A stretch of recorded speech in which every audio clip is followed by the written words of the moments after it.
Sapientia operibus vindicata. Welcome back to the Fire of Liberty podcast at Naples Classical Academy. Today, episode 3 is an extremely special episode.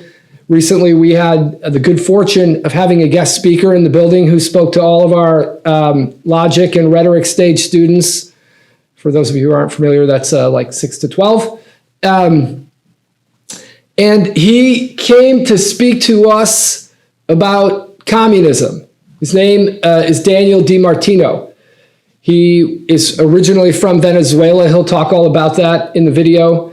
In his talk that he gave to the students, we had the good fortune of being able to record it, and he allowed us to present it to you so that you could hear it for yourselves.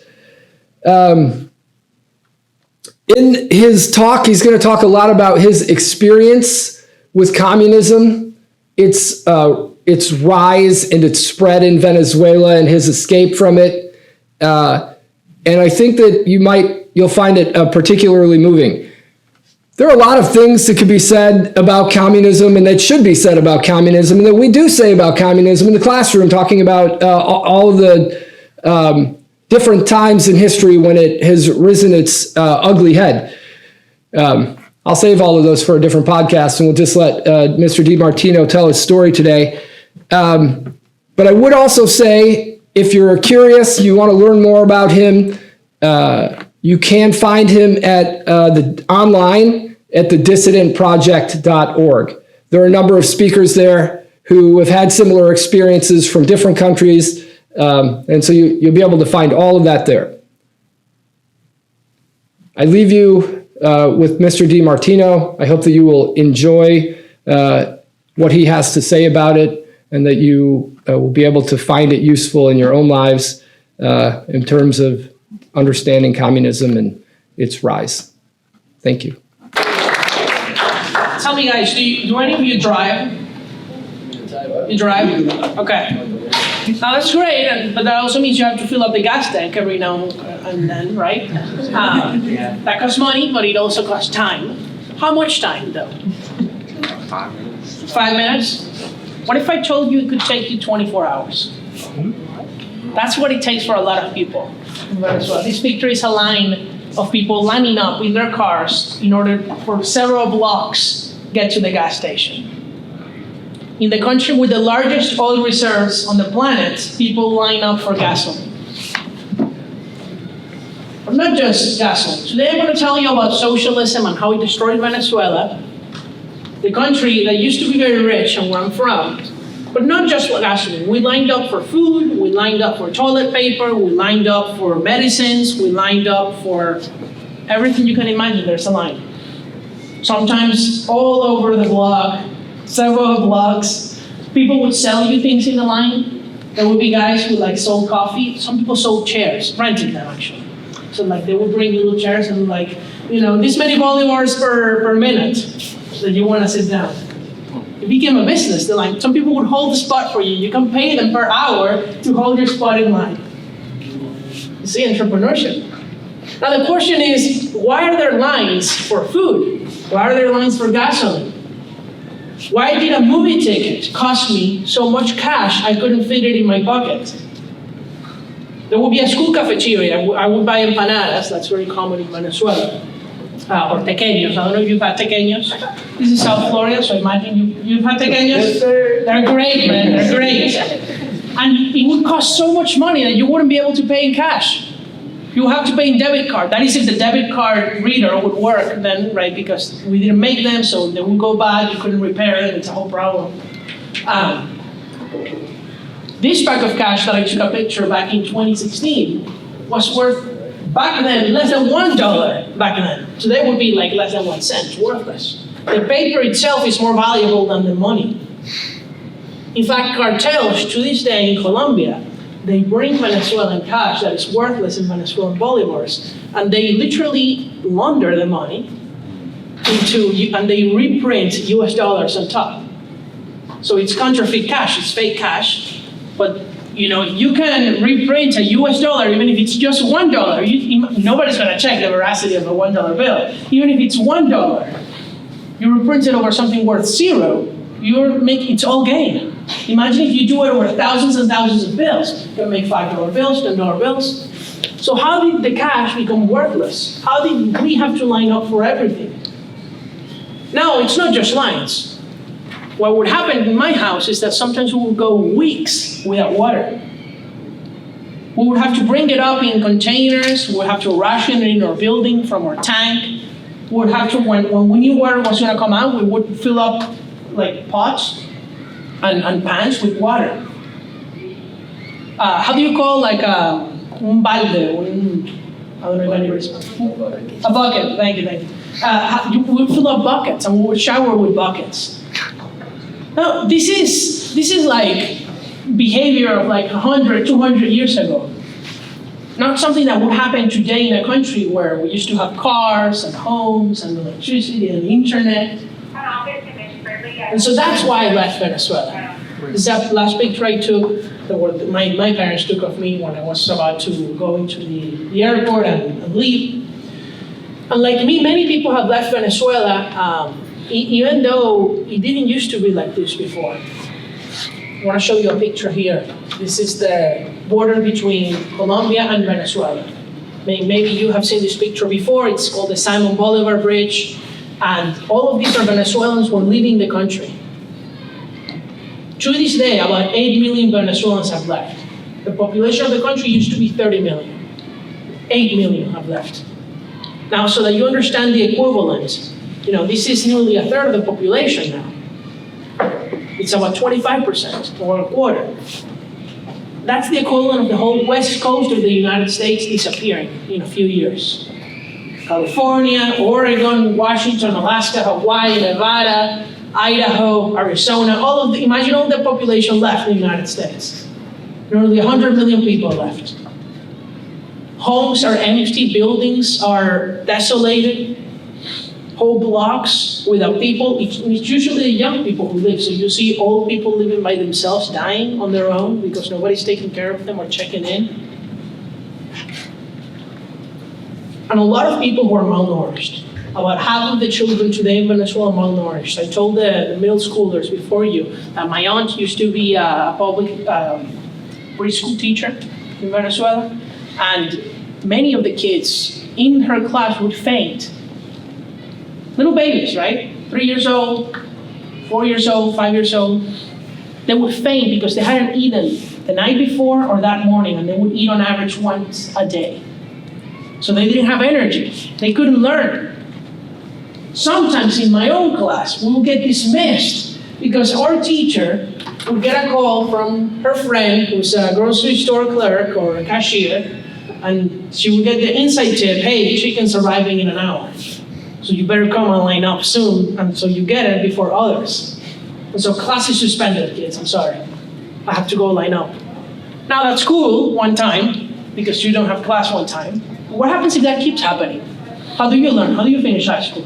What happens if, out of the 8 million people who left, most of them are highly educated, and you have no teachers left in schools? Recently in New York, I went to my church and my priest asked me to translate because there were some Venezuelan migrants that had been bused in New York City. And this father and his son, he wanted to baptize his son. He hadn't been baptized. So I translated in the meeting. And believe it or not, this kid was 9 years old. Okay, so they wanted to come into the faith. That's all good. But the kid didn't know how to read and write in Spanish at 9. Because he never went to school because there were no teachers where he lived in Venezuela before he came. So we are raising a whole generation of illiterate children. What are the consequences in 10, 20 years? The country is destroyed out of people and out of knowledge and out of food, of course. Now look, I live in New York City and I've seen a lot of homeless people in the trash, a lot of people who are mentally ill. I've never seen families with children who have jobs and homes going through the trash for food. Not in the United States, and I don't think you have either. It's usually people with drug addiction, it's usually homeless people, it's usually people with some mental illness, PTSD. Maybe they were veterans. Unfortunately, there's a lot of veterans in the US who end up homeless. It's a tragedy. But these people don't have that. These people work, these people have houses. Some of them have cars, and they still have to go through the trash to feed their families? Are you kidding me? How does that happen? Why do so many people have to leave Venezuela walking? They call them the walkers. You should watch this documentary, Nat Geo, National Geographic. It's called The Walkers, Los Caminantes. And it's directed by actually a comedian from Venezuela. His name is Jose Rafael Guzman, very funny guy.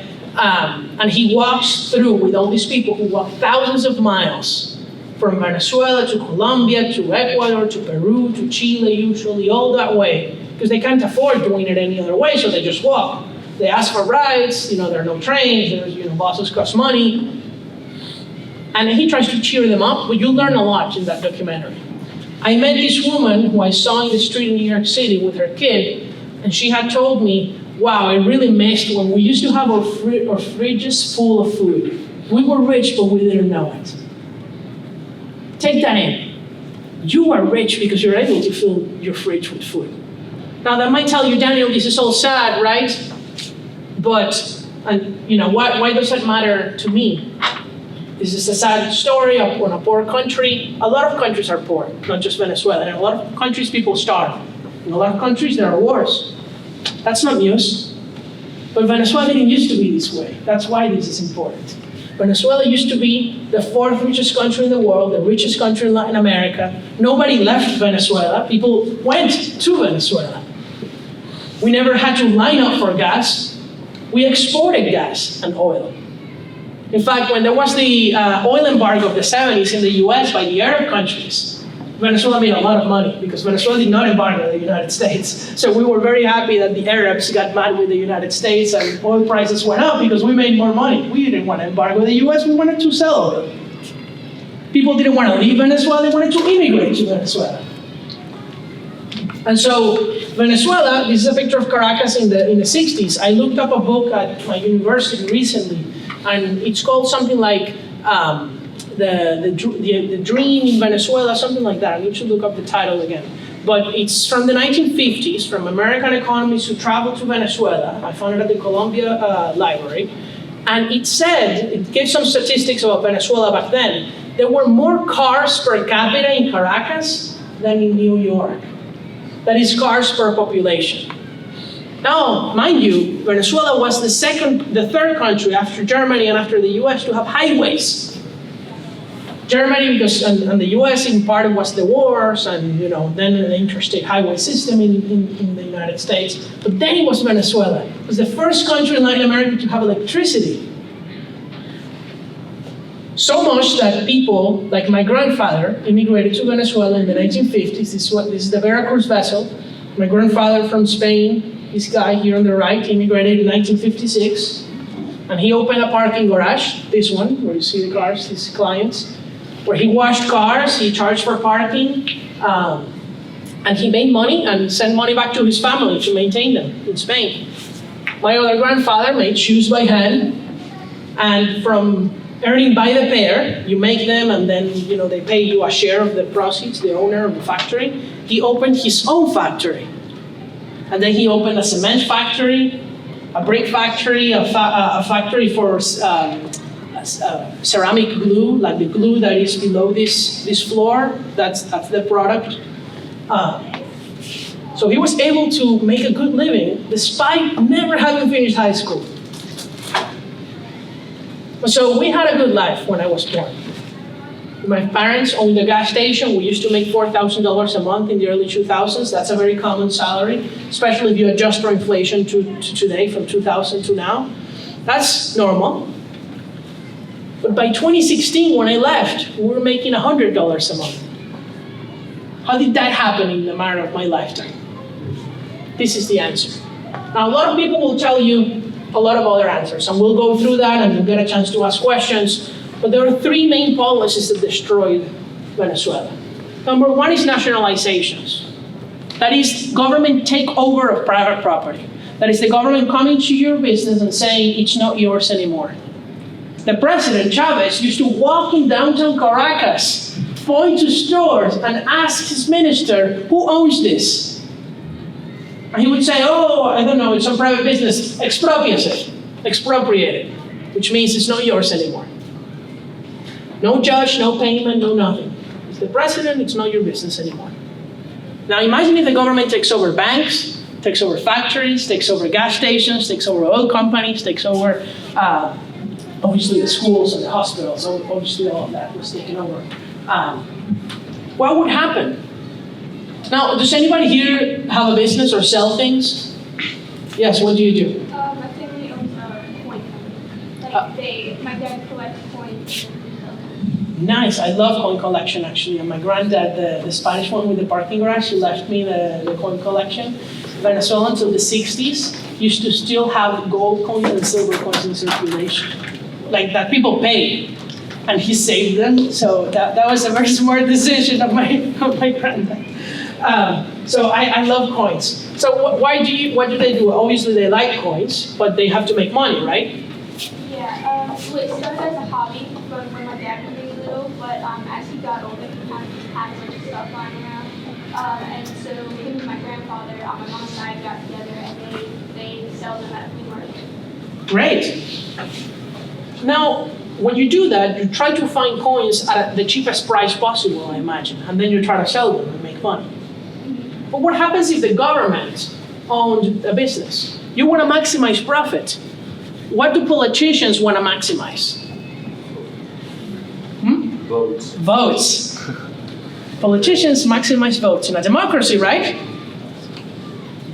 So how do they maximize votes if they own businesses? Say they own a grocery store, they own a factory or something. Yes? They'll probably put the cheapest prices. The cheapest prices. And also hire more people and more cost, right? Instead of maximizing revenue or minimizing costs like a private business, they maximize costs and minimize revenue. Let's hire more workers so that we create more jobs that will vote for us. Let's please the union so that they rally up the voters and vote for me in the next election. Let's give food for free because people have a right to feed themselves and their families, right? What a good politician. The consequence is that that company will go bankrupt. But unlike you, that if you run out of money, the company goes bankrupt and it disappears, if the government runs out of money, they just print it. And what happens if you print a lot of money? Money starts being worth less. Money starts being worthless, and you get the inflation you saw. That was the price of a movie ticket. And so these measures that were supposed to help the poor ended up making us all poorer. Now, not just did they take over businesses, because they didn't take them all. A lot of stores, especially small ones, were left private. And those, the government would come and tell you how much you can charge for what you own. Because if we had inflation, it was not the government's fault. It was the fault of the greedy business owners. You guys, the coin collectors, who just want us to pay too much for coins, right? Or the grocery store owners, Walmart. Or maybe here, when they tell us gas prices went up, it's the greedy oil companies. But that's interesting, right? Companies just got greedier suddenly one year and in one country, not in others. That's curious. Greed suddenly goes up and goes down. But that's not what happens. And when the government put a price control that tells you how much you can charge, there's some mismatch of supply and demand. There's more people who want it at that price and fewer people who want to sell it.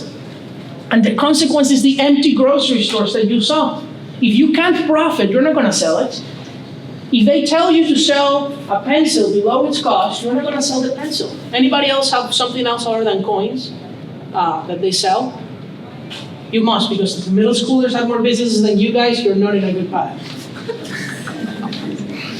Come on. Okay, yes? Yeah. Well, my grandfather does woodworking also, and my mom's a photographer. A what? A photographer. A photographer, okay. If they told her you can only charge $10 an hour for photography, she wouldn't do it. And that's a fact, because your time would be better spent doing something else. And if they tell you you can't profit by doing your business, you will stop doing that business. And that's why we had that destruction of our private businesses. And then, of course, the last pillar of what destroyed our country was that everything was guaranteed as a right. And the government had to pay for it.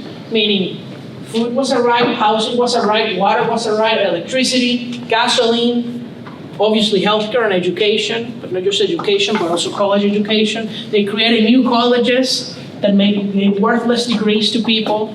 Nobody believed in them either because they graduated like doctors within like a couple of years, and everybody knew that was a sham. They, indoctrinated, and that's a different part. But the point is that the money had to come from somewhere. If you're going to build buildings, if you're going to give people free bags of food, if you're going to not charge for electricity or water services or natural gas to heat your home, where does the money come from to pay for those services? That's all nice. I also want those free things. But who pays for it? Well, you can either tax people or you can print money. They decided to print money. There would have been no money to tax or to pay for these free things.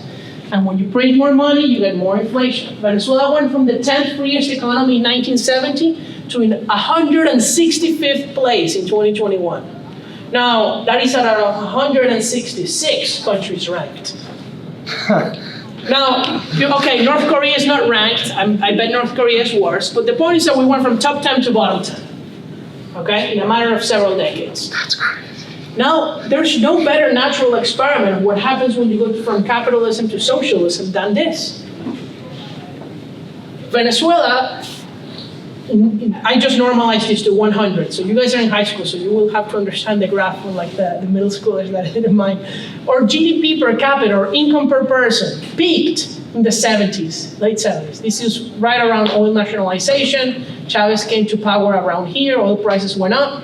Today, Venezuelans are half as rich as they were in 1950. It's about 19th century levels of income.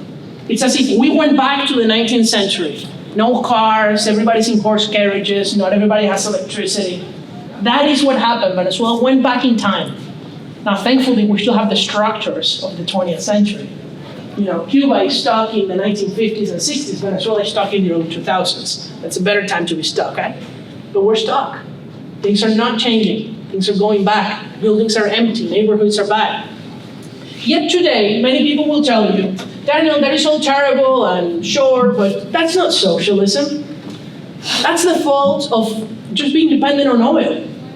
Venezuela depended on oil like many other countries. It's called the resource curse. Oil prices went up and then went down and everything collapsed.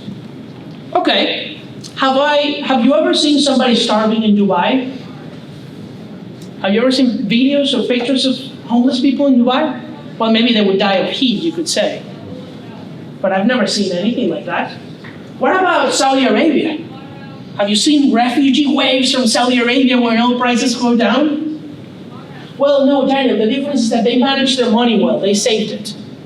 Okay, you say it's corruption. It's not oil then. Clearly it's not oil because all the oil-producing countries are much better off. Most of them are actually really rich. Oil is an advantage, not a disadvantage.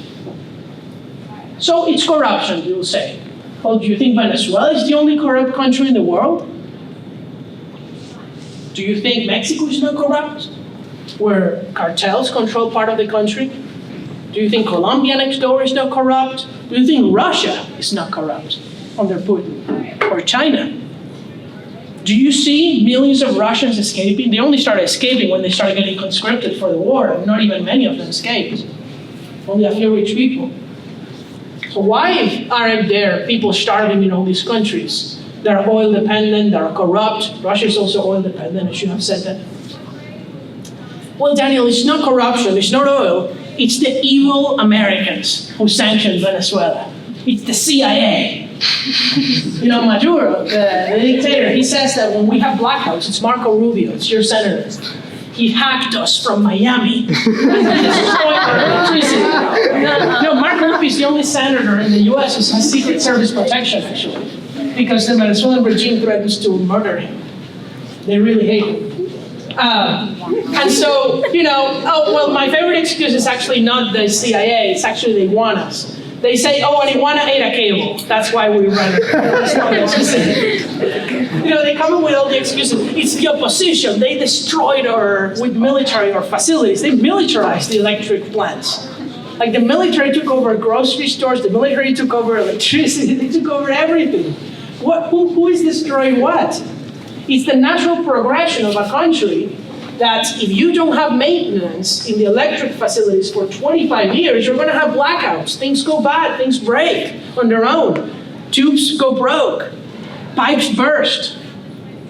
If you don't have money because you don't charge people for electricity, how are you gonna repair the facilities? That's why we have blackouts, that's why we don't have water, and that's why it's been gradual over time, and not all at once.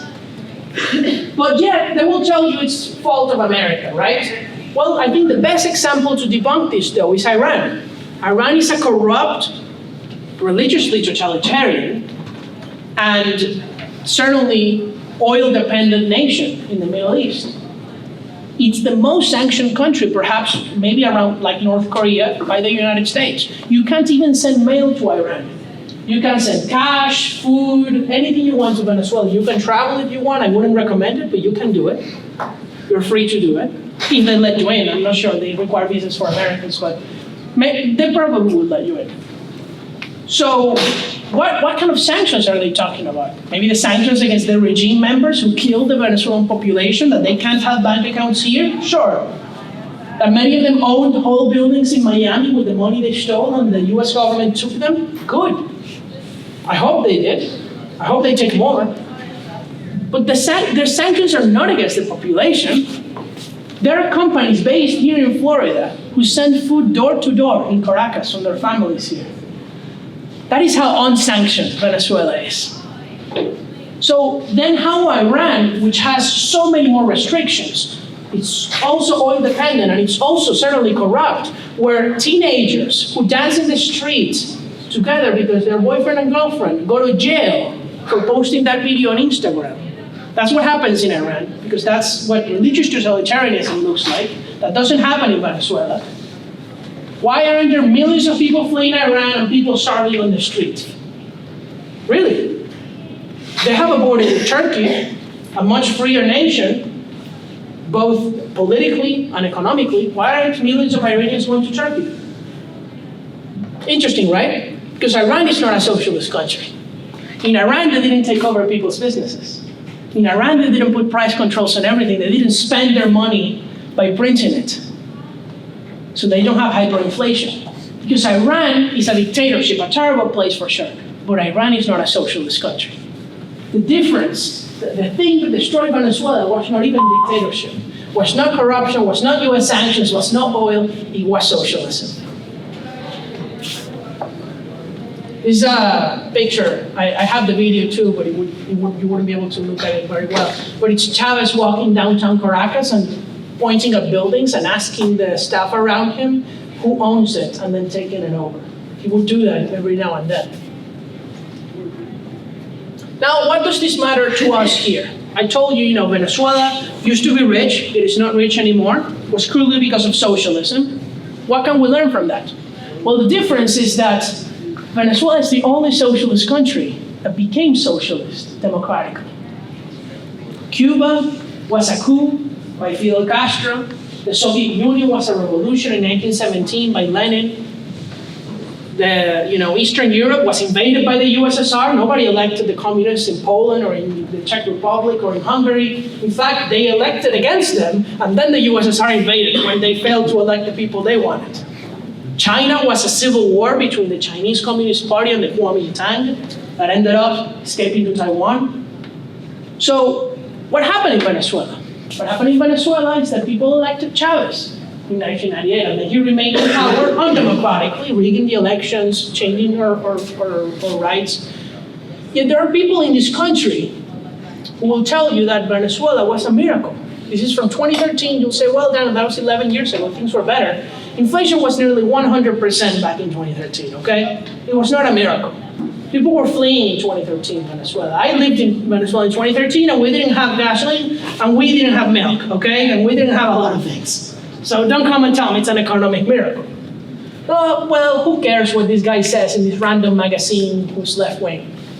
Well, this guy was the senior advisor and speechwriter for the Bernie Sanders 2020 presidential campaign. David Sirota, this guy right here. What about this guy, this author of this book? Gringo, A Coming of Age in Latin America.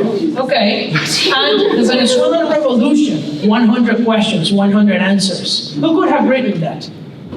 Chesabuti, the San Francisco District Attorney from 2020 to 2022. By the way, a fun fact about Chesabuti, his parents were terrorists. They tried to bomb Columbia University where I go.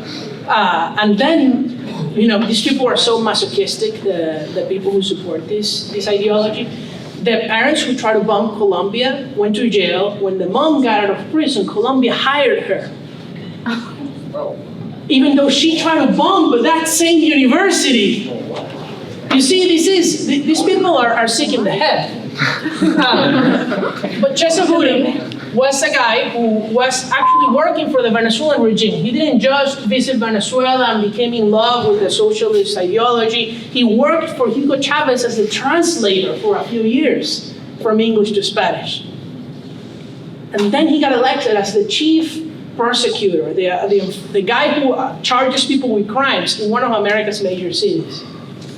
There's an organization all over colleges in this country called the Democratic Socialists of America, DSA, whose leadership meets with Maduro. This was back in 2021, okay? 2021, that's why they have masks. In the Venezuelan presidential palace. Now, if these people want socialism like Denmark, like they say, right? Why do they meet with the president of Venezuela and not the Queen of Denmark? Interesting, right? Well, let's talk about Denmark. People will tell you, Daniel, this is terrible, and clearly that's a terrible system. It's not the fault of the US, it's clearly those policies. But that's not what socialism means in the US. We just want things like in Northern Europe, right? And I think a lot of people do think that in very good faith. The problem is that they're wrong. Because the United States has higher taxes on corporations today than Denmark, Sweden, and Norway. Did you know that? Right? Oh, they tell you, we just need to tax the rich a little more. Well, but the average worker, that is a worker making the median income, it's not average, it's median, which is different. The median income in that country pays a higher share of their income in taxes, about 40 to 50% in those three countries, while in the US it's about 30% with all taxes included. So this includes your property taxes, sales taxes, income taxes, everything. That's what's called the tax burden, the weight of government on the median person. Now, mind you, the median person in the US makes more money than in those countries too, so it's not an exact comparison. But let's use that. So the average person pays more in taxes in Northern Europe, while the corporations pay less. Interesting. I don't know, that's like the opposite of what the socialists say we should do in the United States. They want to raise taxes on corporations and on the rich. But what those countries actually do is that they fund very generous entitlement programs by taxing the poor and the middle class. Because the reality is that if you took all the money from all the billionaires of the United States today, which you can only do once, right? Because then they'll be left out of money, you could only fund the government for 9 months. You could not even pay for Medicare for all the population. And that is if you take all their money just 1 year, and you can't do it ever again. So there's not money among the rich to pay for these programs. There's only money among you. Bill Gates is not going to pay for socialism, guys. You are. And as a consequence, those countries have very little debt. They don't get in debt. We do. This is outdated. I need to increase it because now we're much higher. Now, this is from a paper that recently came out, and it's titled The American Economic Review, that is the top economics journal in the US. It's titled, Why is Europe more equal than the United States? Why is there less inequality? And they conclude that it actually has nothing to do with taxes and spending. That the US tax and government in general, the transfers through welfare programs, is the most progressive tax system among all developed countries in the world. That is the difference between what the top 1% and the bottom 10% pay is the largest. It's very flat in Eastern and Northern Europe. So the reason we are more unequal is simply because a ton of rich people make it here, entrepreneurs. Most wealth in Europe is inherited. Here, it's made. Can you think of a billionaire top billionaire that inherited $1 billion, nobody inherits that and stays that way usually. The richest people in America are highly entrepreneurial people who make very important products. Jeff Bezos, Mark Zuckerberg, Elon Musk, all these people made their own companies. They might have come from rich families, but maybe hundreds of thousands of rich, maybe a couple million rich, but not billions rich. That's what happens in America. That doesn't happen in other countries. In fact, the people who are like that from other countries, they just come here because they can't make it there. That's what happens. And so the next time you guys are told, well, socialism is just what the Nordic countries do, you know they're right. It's not true. It is a lie to tell you that socialism is a good thing and we can implement it here. And many people may be saying this with good intentions, but the facts say another thing. Now, I'm not saying that you can't support higher taxes or more government spending or any of these things. You can support those things. But I'm just giving you the facts. Nordic countries don't tax the rich to pay for welfare spending for the poor. That is a fact. We do that much more here. Another fact, printing money excessively creates inflation. If we have a very large deficit and we just keep printing money and spending to our debt, we're going to have inflation. We did during the pandemic because we started sending people checks. Now we just did it in a small scale, so we had up to 10% inflation at one point, and that's it. But imagine if we continued. We would have first 10, then 20, then 30, then 50, then 100, then 300, then 1,000%, then 1,000,000%. That's what happened in Venezuela. The president would come one day and say the minimum wage is double from one day to the next. Everybody started making minimum wage in Venezuela at one point. Let me take this out. I don't want you to have the, a guy saying liar while I'm speaking behind me. So they would raise the minimum wage very, very often to the point that everybody was making that. At one point, the Minister of Finance or Industry, I don't know, they created many government agencies. He went on government TV, the Venezuelan government's TV, so this was obviously a rigged journalistic interview. And he said, everybody should make the same amount of money. Even the journalist was shocked. She was like, well, Minister, don't you think that, for example, between a doctor and a street sweeper, there are some educational considerations? That's what she said. Imagine, and she was a communist interviewer, okay? And he said, no, because the street sweeper prevents disease and the doctor fixes disease. Everybody's the same and everybody should make the same amount of money. Not him, of course. My favorite one is Chavez, when he said, literally, being rich is bad. And he had a Rolex watch, what he was saying. It's that level of hypocrisy. Being rich is not bad, He might be hypocritical, but the problem is not that he's hypocritical. The problem is that being rich is actually a good thing if you do so legitimately. And so the reason I tell all of this to you guys is because Venezuela is obviously very dear to me because I was born there and I left. But the United States is more dear to me because I live here and I don't want that to happen again. And I know a lot of people who've had to escape not one country, but 2 countries and 3 countries. I know, I was telling one of your teachers earlier that one of our family friends, her parents were, her mom was from Ukraine and her dad was from China. And they immigrated to Venezuela, had her, and imagine, it's really funny. They both escaped different forms of communism. So her family has the Asian, the European, and the Latin American forms of Marxist dictatorship. And now they had to leave too. I had a Cuban teacher in high school in Venezuela, a math teacher, the best one I had. And like many Cubans who come to Florida, right? He immigrated to Venezuela in the 70s. He left Cuba. The Venezuelan government was a big advocate for democracy in the region, and lobbied the Cuban government to let a bunch of political prisoners and their families out and brought them to Venezuela. And they lived good lives. I know many Cubans who lived in Venezuela and then came to Florida. But they had to leave a second country. I don't want to have you guys leave the United States. I left when I was 17 years old. Last time I went back, I was 18. Finished high school, I learned English, and I came here. I got a scholarship to come to college.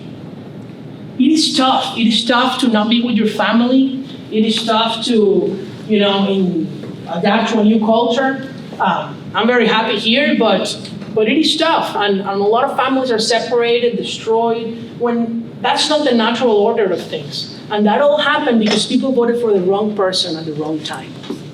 And then there's no chance to fix it. Now, I'm not telling you that you have an election or you have to go one way or another.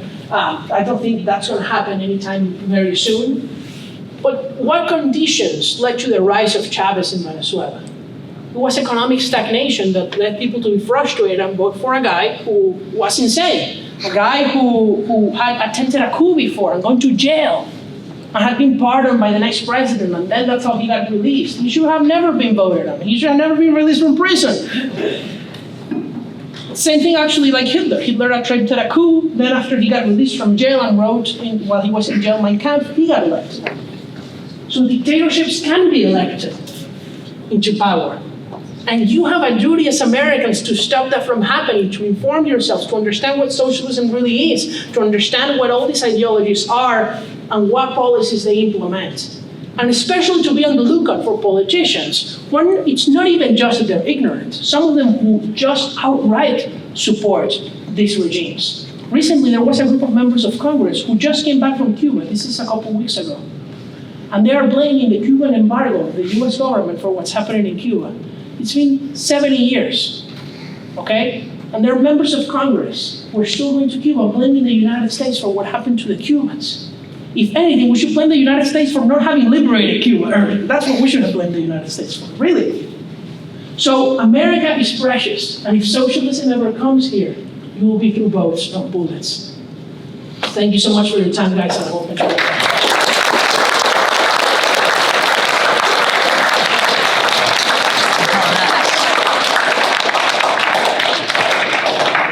Okay, questions or anything you want?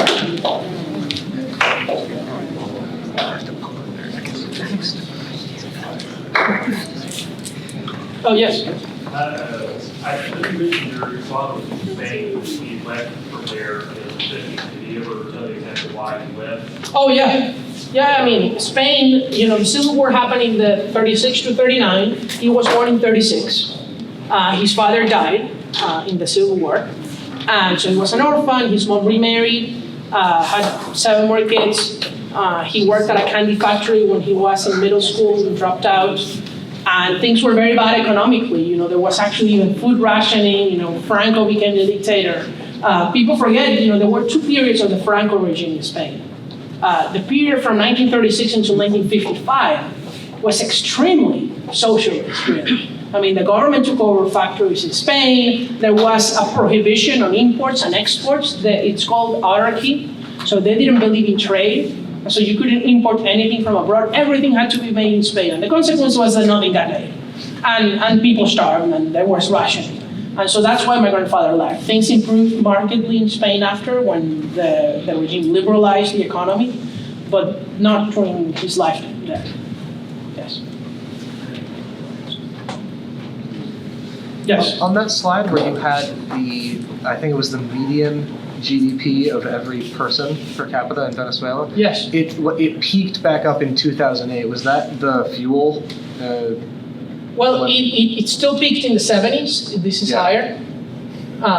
But it peaked back again here in the mid-2000s, and that was because it followed the oil price. Yeah, okay. Yeah. Did actual... If it actually had done what other oil-dependent countries did, which all of them had this shape around this time because of oil prices simply, it should have really shot much higher. Okay.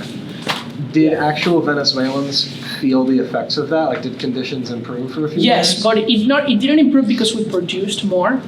It improved because we were allowed by the government to import more things at subsidized rates. Okay. So they gave us, and you can ask any Venezuelan who lived in this time in Venezuela, what's called el cupo Caribe.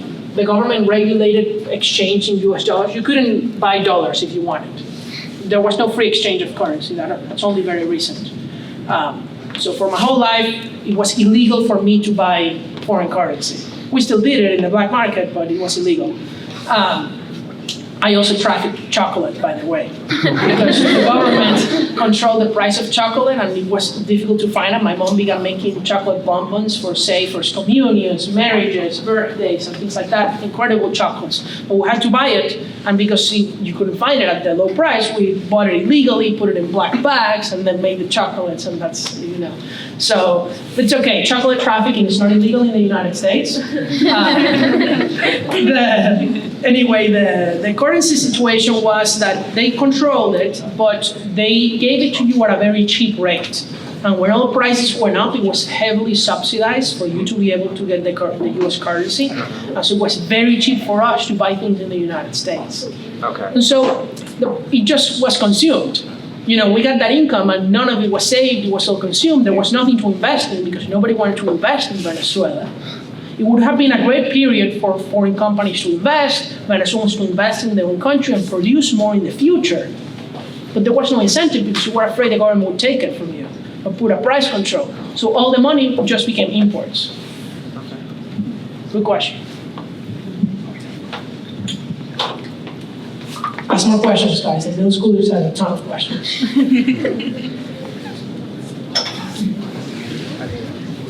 Yes, again. So does the government really crack down on the black market, or do they kind of acknowledge its existence and kind of let it go on because it allows people to actually function? Yes. It depends. Initially, especially when the currency controls began, they really wanted to make an example of it, and they did arrest people for that. And they also arrested a lot of business owners for breaking the price controls, but not usually consumers for buying things illegally. And over time it became much more liberalized. Recently, actually, in the last few years, they repealed the price controls and the currency controls. Now, most people in Venezuela pay in US dollars, not in bolivars anymore. And you can find everything in the grocery stores today in Venezuela. It's just so expensive that nobody from Venezuela can actually afford it. That's the problem. So that's why people still leave Venezuela. And so you'll say, well, but Venezuelans are not starving, right? Because a quarter of the population left and we send remittances back, and that's why they survived. The same reason Cubans haven't starved to death. If it were not for remittances, more people would have left Venezuela. Yes? Explain to me the process of Chavez taking buildings, like what happened to the owners? What happened to the owners on the process of expropriation during Chavez?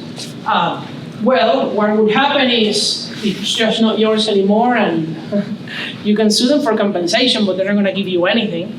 Now, foreign companies were able to get compensation by suing Chavez in U.S. courts.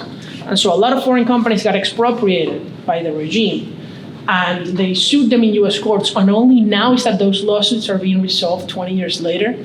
And the U.S. courts, in fact, there's a case that went up to the Supreme Court in the U.S. because they wanted to confiscate Venezuelan assets abroad of the government. But because now the government of the U.S. doesn't recognize the Maduro regime as the legitimate government, the only asset left is Citgo. You know Citgo, the company in the U.S.? It's a gas refineries. They have gas stations. That's an asset owned nominally by the Venezuelan government, but because since the Trump administration is not recognized as Maduro being the legitimate government, then the presidency, and they have extended the suspension, bondholders and people who are owed debts are not allowed to sell Citgo and pay them yet. They're waiting to see what happens. I don't know. It's still not enough money to pay all the debts they owe anyway. Yes?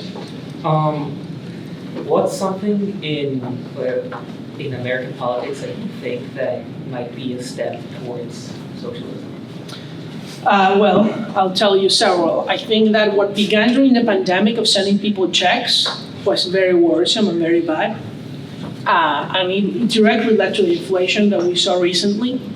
And that was bipartisan. The first checks were bipartisan. In fact, it passed almost unanimously in Congress, the CARES Act. And it was signed by Trump. And then Biden did it to the 10th power. So I think that's a very bad and worrisome precedent. Even yesterday, in the State of the Union, the president said we should give people $500 a month to pay their mortgages, right? First we forgive student debt, now we're going to forgive homeowner debt. Next we're going to forgive credit card debt. Why don't we just pay for everything? And the government will just give everything for free, and everything is free. And then we'll just print the money and everything will be fine. And there's actually economists, quote unquote, they're not respected in the academic community, who support a theory called modern monetary theory, MMT. And these are really insane people. It's basically the academic version of what Venezuela did, printing money to pay for whatever they want. And it's very dangerous, and it's been failed, and economists, no matter if they're liberal or conservative, everybody understands that excessive growth in money supply leads to inflation. That's, we learned that in the 70s, and since then we've learned how not to have hyperinflation, and it's not a political issue. But I think that's what concerns me. The national debt concerns me, and that's part of that problem. Yeah. Yes. Do you know Chavez still running in Venezuela? Well, Chavez died. Oh, he died? He died in 2013. He had cancer. And it's actually really funny because, well, let me explain. It's really funny because his phrase, his quote was, socialist motherland or death. And when he got diagnosed with cancer, he changed it to socialist motherland and life. And I say we got both socialist motherland and death. That's what happened. So he died, and then he handpicked his successor, Maduro, right before he died. He died in Cuba, supposedly. I can't prove it. I can't prove the date he died either. We think he died earlier than when they reported. So they reported it was actually March 5th. It was a few days ago, the anniversary. And his daughter, who is the richest woman in Venezuela, every year gives a speech, and she's crying or whatever. She lived in New York for many years, then in Paris, in court, all the property she had. I mean, it's really outrageous. And so Maduro is in power. It used to be a one-man regime under Chavez before. It's not a one-man regime anymore. It's now more of an oligarchy. There are several people in power. It's a drug cartel. And I think this is also an important lesson. I think this began really as a Marxist socialist regime. They really believed in this, in equality of result, in government control. I don't think they actually believe in that ideology anymore, but they implement it because they know of the consequences of that ideology, which is a poor independent population. And a poor independent population cannot overthrow its government. And so they're socialists out of convenience, not out of conviction. Yes. Do you think groups in America, like the Democratic Socialists of America, actually have complete understandings of the conditions of Venezuela? Yeah. Oh, yeah. And And think that's replicatable? They went. Want that I mean, it's like, unless you're telling me that if you go to North Korea and love Kim Jong-un, are you telling me really that you don't know what's going on in North Korea? I mean, I can't underestimate their intelligence. I don't think they're the stupidest people in the world, at least not the leaders. The leaders who go and believe this and are given awards by that regime, they have to understand this. I mean, I'll give you another example. There's an organization called Code Pink. Have you seen all those peace and climate protesters who break into events of politicians, both Democrats and Republicans? It's usually from an organization that calls itself Code Pink. Code Pink is led by a woman who was personal friends with Hugo Chavez. She's American. I forget her name. It's a really weird name. And anyway, she's traveled to every dictatorship you can imagine, met with every dictator you can imagine. It's really a foreign agenda. Recently, the New York Times came out with a bombshell investigation about how it's an American billionaire who gets his money from China, who's funding all these nonprofits that are funding these protests, the Democratic Socialists of America. At the end, it's all these foreign regimes who want to destabilize the United States. And you'll say, well, Daniel, you can't just blame everything on foreign influence. No, I'm not. I mean, Americans believe it on their own. Nobody's forcing them. But those regimes benefit from America being ruined. You have to understand, the United States is the most powerful free country in the world. And if the United States stopped being powerful, even if it doesn't stop being free, or it stops being free and is powerful, that's the best thing that could happen to China, to Russia, to Venezuela, to Iran, and they're all united in wanting to destroy us. So do you think those like the actual masses of people that believe in these causes that like want a socialist America, do you think they're just like cherry picking the ideals of what places like Venezuela could have been? Yeah, the regular people, not the leaders of each organization. Like those peoples in the like the people Yeah, in the protests. the regular people certainly are useful idiots. Let me see if I have the picture. Like this picture, yeah, all those people, most, maybe, I don't know, them specifically. But, you know, they're certainly useful idiots. They believe that it's the sanctions and the US is an imperialist nation, and it's the oil dependence, it's the CIA, and they believe lies like the CIA did all these coups in Latin America. Look, I wish the CIA had done the coup against Chavez. Like, I wish. Like, I wish the CIA was as powerful as you think it is. But they're not anymore. You know, they tried to overthrow Castro many times and they failed. I met a guy, his name is Felix Rodriguez, he lives in Miami. You might know him. He's the guy responsible for capturing and then killing Che Guevara. He tried to kill Castro many times. He was CIA agent from 18 years old until he retired. Really cool man. And, you know, he tells it, you know, the CIA is not the same it used to be. We don't do what we used to do. And if we did, then why is Venezuela still ruled by Maduro? I mean, if they're so good, why don't they just overthrow him, right? They're going to cause blackouts and just going to make people suffer without overthrowing Maduro. At least they would overthrow him. But they don't, because that's not what's happening here. What's happening here is very clear. And it's clear by comparing Venezuela with Iran, who is just as hated by the US government as Venezuela or more, because they're a nuclear threat. If the US has something to gain from changing a foreign government, it's Iran, it's not Venezuela. Iran could actually destroy the world. Venezuela can't. So I do think a lot of people are just really heavily misinformed. They don't know that the Nordic countries have less progressive tax systems than we do. They don't know that. Most people don't know that. Most highly intelligent people in the United States don't know that. Because, you know, and this is a political, it's a very common fact in political science, and it's that getting informed costs money. Information is not free. It costs time, it costs effort, it costs money to get informed. And so that's in general why we don't have informed voters. But you know, even voting costs money and time. So it's like irrational to vote. It's irrational to get informed because it benefits nothing in your personal life to know about what happened to Venezuela. That's not going to give you a career, right? So why would you care? And that's what happens to most people. Most people don't care. Most people are uninformed. Most Americans don't vote in most elections. And they just let other people make their decisions. And the country is run by a very small minority of people who are highly motivated and informed. And that's the people who, for example, vote in presidential primaries. 1% of the population. 1% of the American population makes all your choices. Because most people are uninterested. And that's my challenge to you on what you can actually do. You can get informed. You can participate. You can have your voice heard. You will be surprised. Most of the time, what it takes to be heard is just showing up, volunteering, saying what you think, going to a school board meeting, going to vote, volunteering for a candidate that you really like, that you know them personally, going and meeting a candidate. Most people don't understand. You can meet any candidate you really want if you make the effort and just show up to the event. They like it because so few people even do it. So yes, you can make a difference. Yes? Is there a constitution in Venezuela? Was there anything like separation of powers or checks and balances? I know you mentioned democracy. Yes. I'm curious what the institutions looked like before Chavez's takeover. Yeah, initially, yes. At first, the military was completely opposed and separate. So Chavez, the first thing he tried to do was to modify the constitution.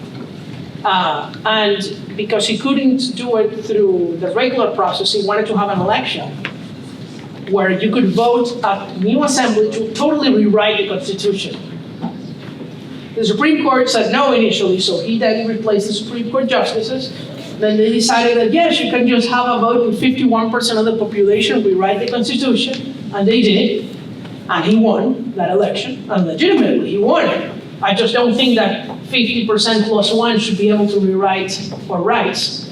And then he changed the constitution. Then the military tried a coup in 2002, 2003. They failed. And after they failed, Chavez began a great purge, firing everybody, indoctrinating the military into socialist and Marxist ideology. And ultimately, when there was a recall referendum against Chavez in 2004, because he introduced that possibility in the new constitution to recall the president, he also increased the term from 5 to 6 years and allowed for re-election, which wasn't allowed before. It was a 5-year term in Venezuela before Chavez. Then it was 6 with re-election, and then no limit. And in the recall referendum, after it failed, supposedly, there's a lot of evidence of fraud, the Minister of Communication published on a website the list of everybody who signed in favor of the recall. And then nobody trusted the elections anymore because they knew who you voted for, they knew what you signed for, they know where you live, and they're willing to dox you. And all those people in that list is called the Tascon list. You can Google this, La Lista Tascon. Tascon was the last name of the government minister who did this. And, that's what really, I think the last step, right? It's gradual, right? It didn't happen all in 1998 when he got elected. I'm telling you, the Tascon list was already 2004. And then more things happened later. People still had hope back then. Oh, we'll beat him in the next election. And then he gave more free things to people to vote for him. And then the military went and checked who you voted for. And then, now they don't even bother in cheating in the process of voting. They let you vote for whoever you want and they just make up the numbers then. So recently, when we had the last election, they said 10 million people voted in the country. That is like 80% participation, and the streets were empty because we were not voting in protest. So they just now make it up and say, yeah, we won with 99%, You had a question? No, I saw a hand.